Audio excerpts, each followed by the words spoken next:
one of the reasons I love Benjamin Franklin is that he was such a spunky, self-taught guy. He was the 10th son of a Puritan immigrant, a soap maker in Boston. And being the 10th child, his father was going to make him the tithe to the Lord and send him to Harvard to study for the ministry. Harvard was then the type of place, back then at least, that churned out ministers. Franklin was not exactly cut for the cloth, however. He was a cheeky kid, and it was around age 12 or so when this was coming up. And they were salting away the provisions for the winter.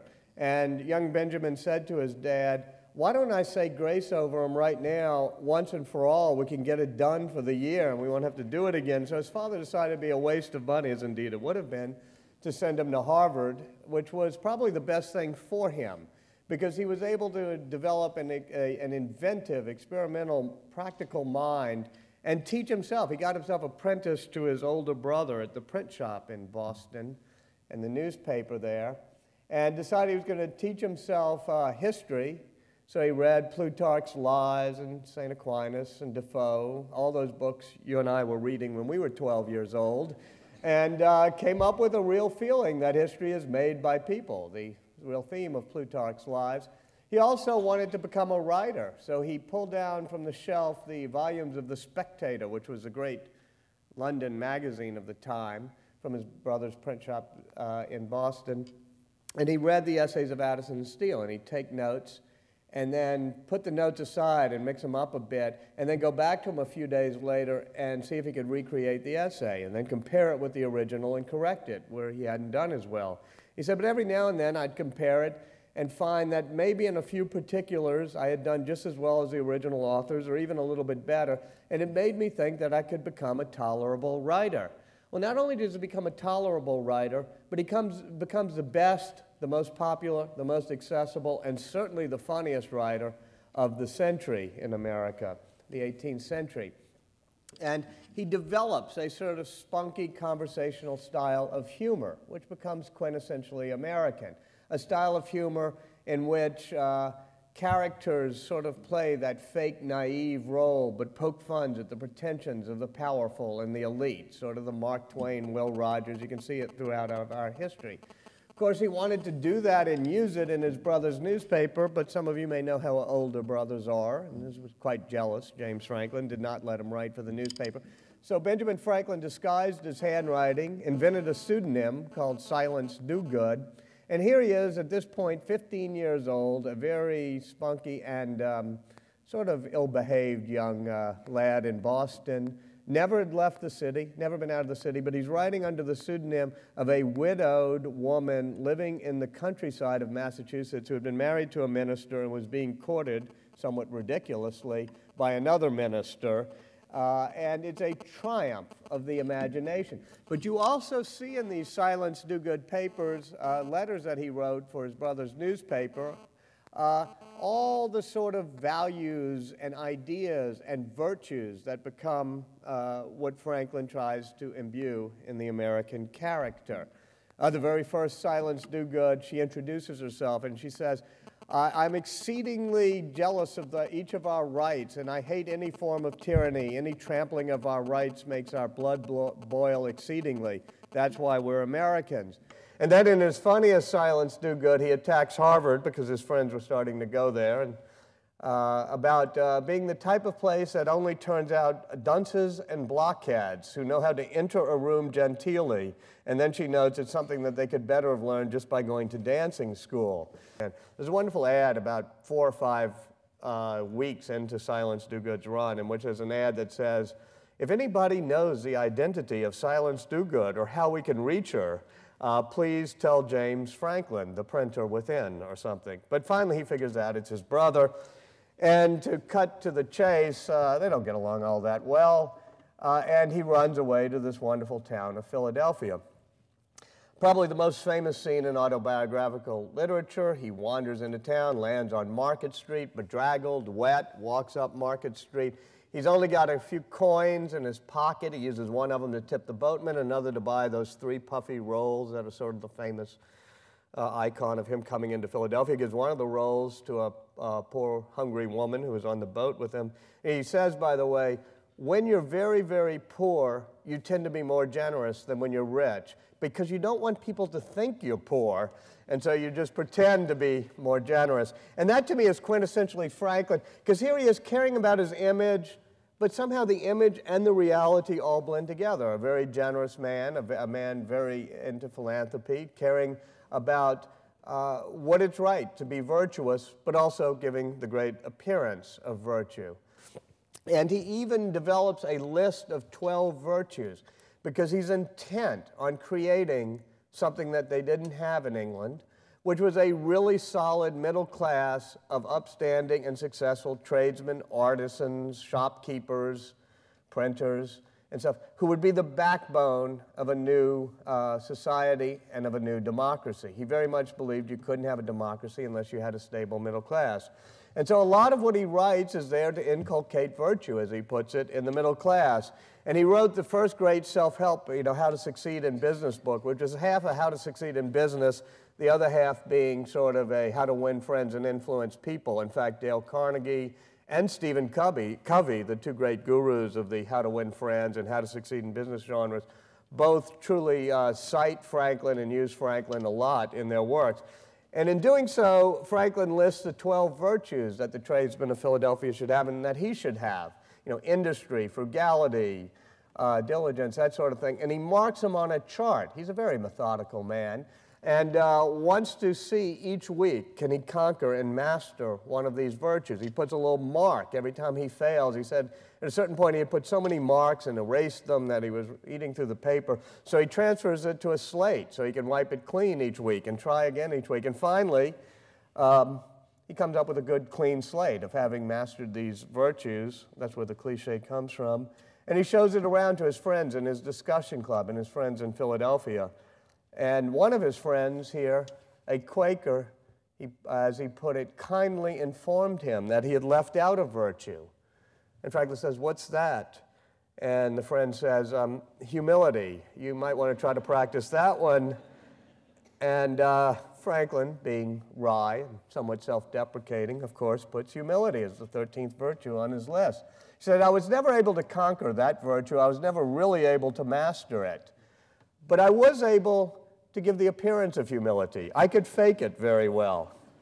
And here's the quintessential Franklin again. And he says, and this is the whole part of his life, that the appearance of humility was actually just as useful as the reality of that virtue, because it made you listen to other people. It made you care about what they think, be willing to find common ground with them, compromise, not assert yourself too much.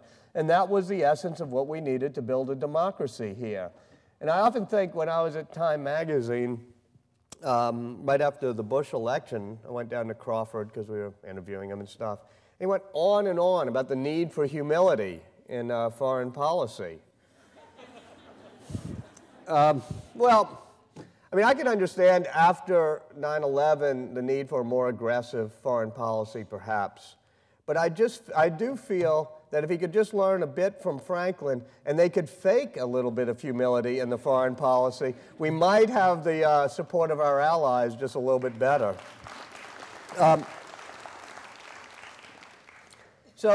Franklin, as he came into Philadelphia, very famously, he's laughed at by Deborah Reed on Market Street. And eventually, of course, ends up marrying Deborah Reed, as you might expect.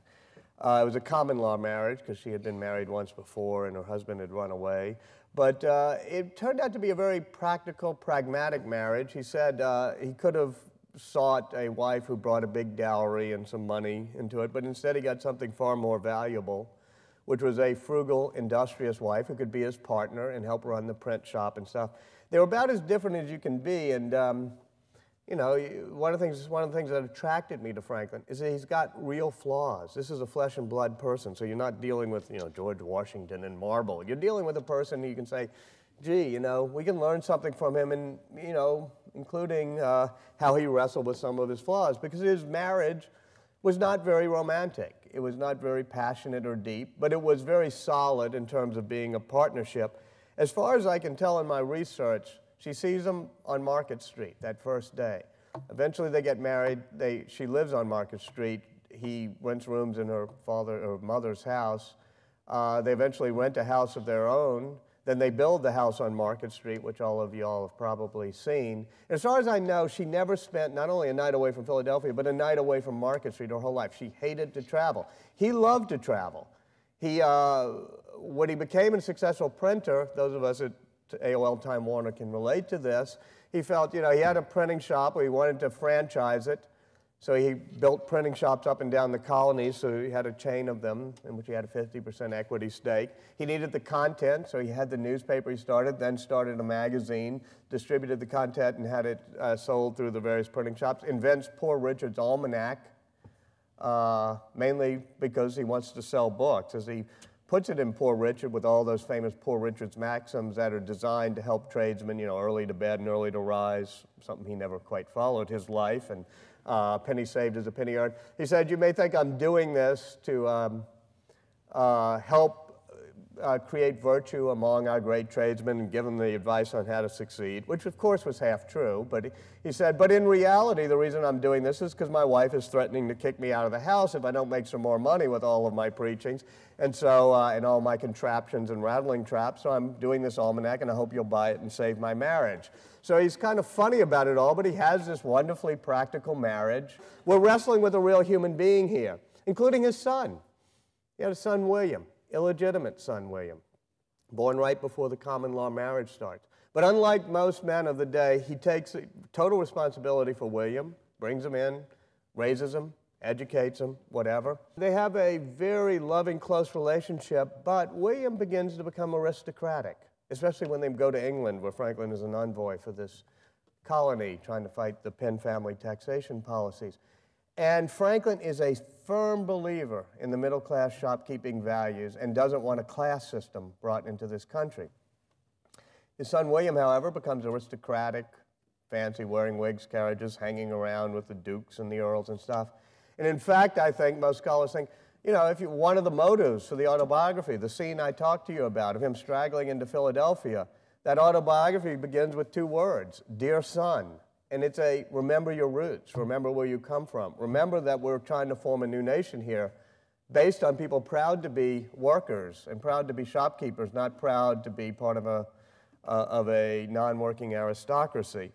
But anyway, they have this somewhat complex relationship, but very loving, until 1775. By that point, William's the royal governor of New Jersey, and Franklin comes back to the United States, having failed to avert the revolution, and casts his lot with the American patriots on the side of independence, and has a summit meeting right near here in Bucks County with his son, the governor, royal governor, and asks him to join in the rebel cause in favor of independence, and his son doesn't. So they have this great political and personal split and barely speak again the rest of their lives. Making it even more of a soap opera is the fact that William had had his own illegitimate son, who by then was a beautiful young lad named Temple Franklin. And Temple had not been taken in by his father William. His father William hadn't taken real responsibility for him. And Benjamin Franklin, the grandfather, had raised Temple. And at this point in 1775, there's a great tug-of-war for the soul and the loyalty of young Temple. And Temple ends up siding with the grandfather, Benjamin Franklin, becoming a rebel patriot and working alongside his grandfather. So there's a great family struggle that's part of this political struggle as well. He retired from printing, well, before 1775, I'll back up a bit, but after becoming a successful printer here, he retires in order to devote himself to civic associations, civic duties, the life of the mind and stuff. His mother's a little bit baffled, but he writes her back and says, I'd rather have it be said of me that I lived usefully than that I died rich. And among the many civic associations he did, we know about the library and the Constable Corps, the hospital, everything else, but of course the greatest was probably the academy that becomes this great university. And even though I relegate some of this to a footnote because my editor told me it was boring, I'll bore you with it because I find it quite interesting. The difference in meritocratic philosophy between Thomas Jefferson, who adored Franklin, they were very close to one another, 40 years younger, but a protege, a man of the Enlightenment and reason and science, just like Franklin, and Benjamin Franklin. Jefferson forms the University of Virginia, and in the founding documents of the University of Virginia, he talks about the need that we don't want to recreate the old aristocracy based on birth, but we want to create a new aristocracy. We want to filter out the most talented people, young people, and pick them early on and filter them out from the masses and create a new elite or a new aristocracy who will be the rulers of the country. Franklin strongly disagreed, and even though he too believed in a meritocracy rather than an aristocracy, his was a different definition of it. And you should read, and I don't know if, Madam President, you make them do it, but you should read the founding document of this university, the Proposals for the Education of the Youth of Philadelphia or of Pennsylvania, in which he talks about that the importance of education is to help every aspiring person, every aspiring young person do better and move society up, because everybody in society can benefit from a great education. And you do not want to create a new elite, but you want to have a university that's engaged in real life and the real world and help people of all walks of life, not just the well-born and the well-educated, but of all walks of life who could benefit and create a better society by having education. And I do think that the University of Pennsylvania, which I've studied quite a bit, has over the years truly lived up to that ideal, and that's what has made it one of the great universities in the world. Franklin, by the time he comes back in 1775, he's trying to put these ideals into action. He's asked to be part of the committee that drafts the Declaration of Independence. It was probably the only good committee I've ever heard of. It was Jefferson, John Adams, Benjamin Franklin, and a couple of others, but those were the three who actually worked on it. And Jefferson got to write the first draft of the Declaration, much to John Adams' chagrin. Adams was somewhat jealous and not quite as close to Jefferson as Franklin was. And he does it in a rented room a few doors away from Franklin's home on Market Street here, and he sends it down the block after he does the first draft. He said, "Will the good Dr. Franklin, in his infinite wisdom and great brilliance, do anything he possibly can to improve this document?" I was thinking, when I read that, how much nicer people were to editors back then than they were when I was one. And Franklin reads it, and he sees that wonderful second paragraph, which Jefferson at least had begun. "We hold these truths to be sacred and undeniable." And Franklin takes the old black pen that he used as a printer, you can see it's wonderful, and did the backslashes the way we do when we edit stories, when we take something out, and changed it. "We hold these truths to be self-evident." And he explained, both to Adams, Jefferson, and others, when it was discussed, that they were creating a new type of nation, one whose rights of the people depended on the consent of the governed, were not handed down as divine rights, and where rationality and reason were the ones who, the way we did creating a new nation. And I think it came from that experimental mentality of his. He was a great scientist at the time, had discovered the single fluid theory of electricity and put it to practical use with lightning rods. And he was always saying, let's not be ideological, let's not worry about received dogma. This is why he ran away from Puritan Boston. He felt that that a religion based on received dogma was less useful, as he put it, to society than a religion or a political philosophy or a science based on evidence of what works. And he said the one question we always have to ask is what works, what's practical, what's most pragmatic. And you see that throughout. You see it when he goes to France, and he's our ambassador there, trying to get France in on our side in the revolution. He was the last diplomat we ever had who knew how to deal with France, but he goes there as, other than Jerry Lewis, probably the most famous and revered person we've ever sent to France. His book, Poor Richard's Almanac and The Way to Wealth, had been translated and was a bestseller there under the name Le Science de Bonhomme Richard. And his electricity experiments had first been, or the lightning experiments had first been performed in France under the directions that he had given. So he was by far the most famous, world citizen in France at that time. And he plays it up, once again, a great image maker, because he's a brilliant balance of power diplomat up there with Metternich and Kissinger in terms of knowing how to balance the strategic interests of France, and writes a memo to Vergennes explaining the Bourbon Pact nations, France's relations to Spain, the Netherlands, and Flanders versus the relationship with England, and why it's important to come in on the war.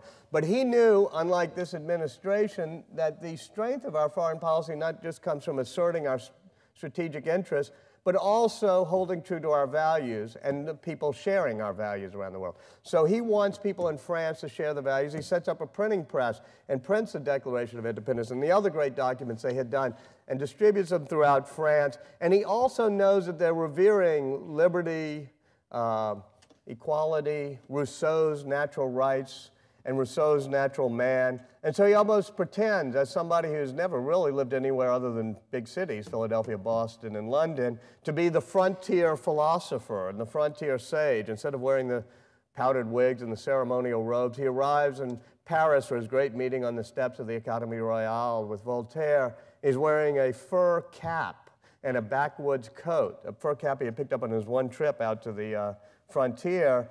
But he's trying to show, Rousseau's natural man and embrace these values of the French. And the French, of course, totally adore it. The women start wearing coiffure à la Franklin, which is hair done as if it were a fur cap. And everybody's wearing these cameos and medallions of Franklin that had been struck.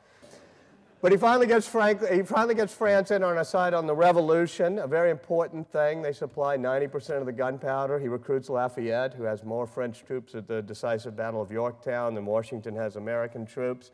And it's a great success. He comes home and is sort of the glue that holds together the Constitutional Convention.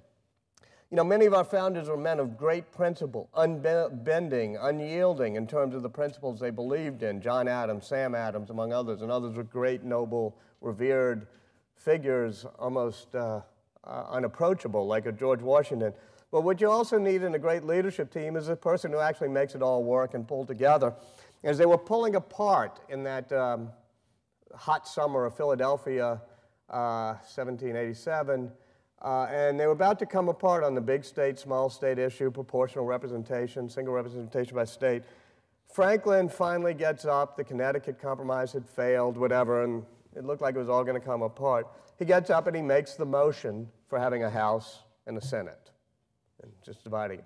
And he says, when we were young tradesmen and we wanted to make a joint that would hold together, and it didn't quite fit, you'd shave a little from one side and take a little from the other side, and you finally had a joint that would hold together for centuries. And so too we at this convention must each part with some of our demands and each be willing to admit that we might be fallible and others might understand things as well as we do.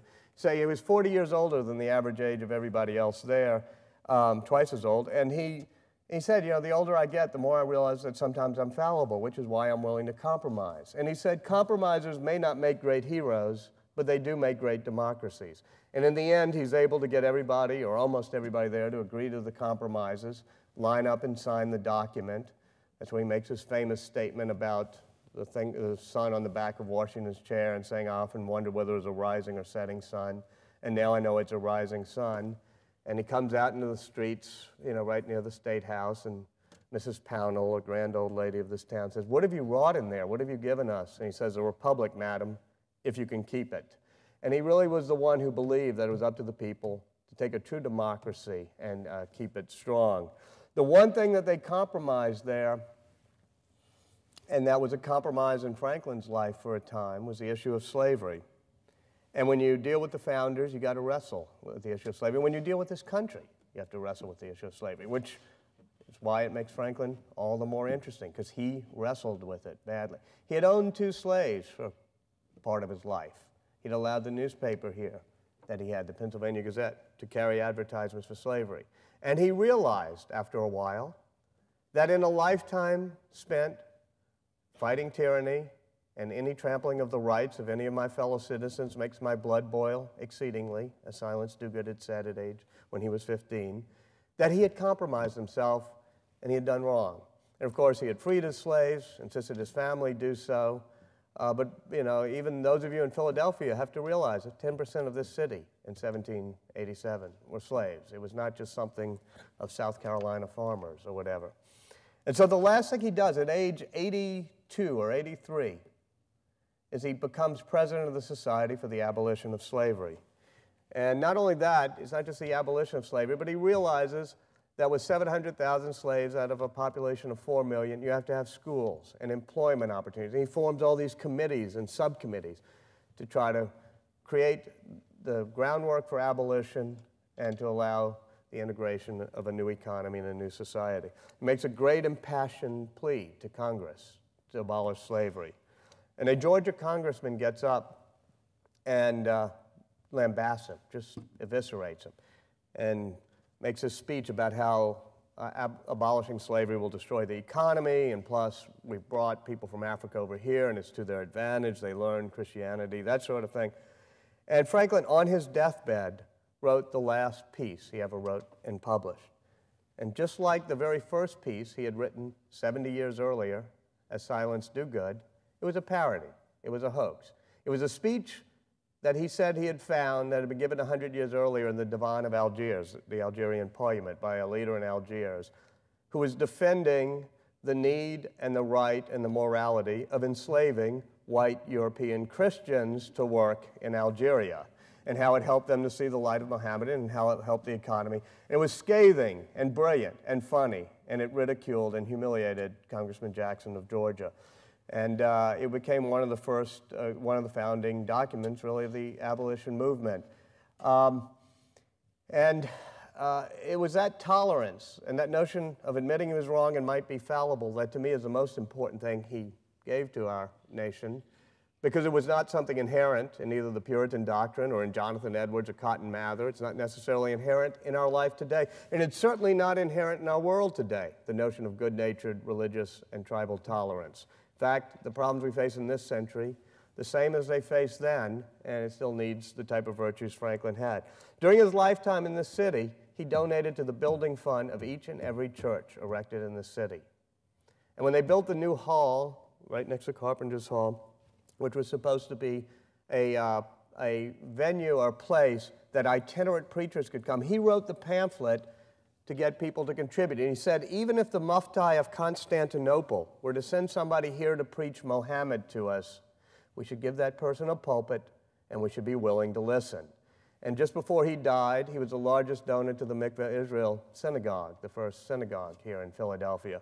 And usually when you die and you move from that place on Market Street to the graveyard right next to the church there on 2nd Street, your minister accompanies your casket to the grave. But at Franklin's funeral, the largest such gathering that had ever happened in the colonies up until then, all 35 ministers of the city of Philadelphia and the rabbi of the Jews linked armed and marched arm in arm with his casket to the grave. And so when people say, why do you do Franklin, or what's the importance of Franklin today, it is that notion of tolerance and that notion of fallibility and that sense of humility, or at least being willing to fake some humility, that we need so much more in this world, in our politics, in our national life, our civic life, and in our world today. So thank you all very much, and I look forward to talking to the professor.